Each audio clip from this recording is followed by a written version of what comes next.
स्मिते राठोड यांनी सुद्धा मंचावर यायचं आहे.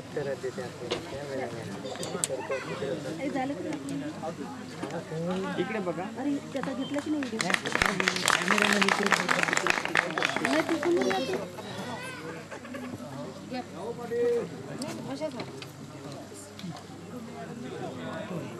सगळ्या कवींचा सत्कार होतोय. आपण टाळ्या थोड्याशा वाजवल्या तर बरं होईल, त्यांनाही बरं वाटेल जरा. तर एक तर त्यांची कविता झाल्यानंतरही आपण टाळ्या वाजत नसाल आणि आताही नाही, म्हणजे बिचाऱ्यांनी करावं तर काय करावं, जाऊ कुठं.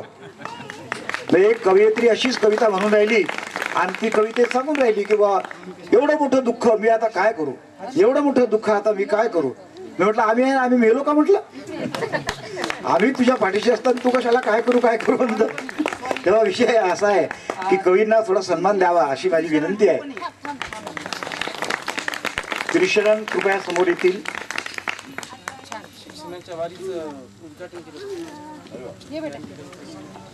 मॅडम कुठे त्रिशरणच्या मॅडम कृपया समोर येतील. त्रिशरणने आपल्याला फार मोठा संदेश दिला, आपल्याकडून नारेही म्हणून घेतले. केवढा उद्याचा तो फार मोठा कार्यकर्ता आहे त्रिशरण. मी अगदी मनापासून सांगतो बरं, गंमत म्हणून सांगत नाहीये. उगीच कसं असते, विनोद करणाऱ्या माणसाचं खरं बोलणंही गमतीनच घेतात लोक, असं नका होऊ देऊ.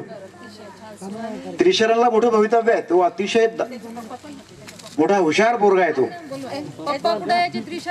त्रिशरणचे पप्पा आणि मम्मी असतील तर मम्मी दोघांनी कृपया समोर यावं.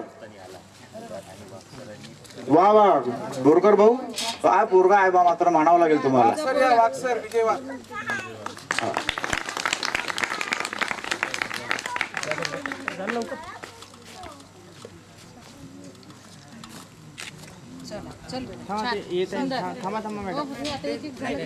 चला ते वेगळे आहे का? हो हो. सावरगावच्या विद्यार्थ्यांचे सर सुद्धा आलेले आहेत वरती.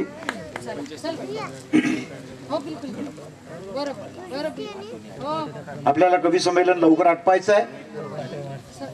सगळ्या कवींचा समावेश झाल्यानंतरच अर्थात कवी संमेलन आटपेल. सर्व कवींच्या कवितांचं वाचन होईल. आपण तोपर्यंत शांतपणे कविता ऐकतायत मित्रांनो.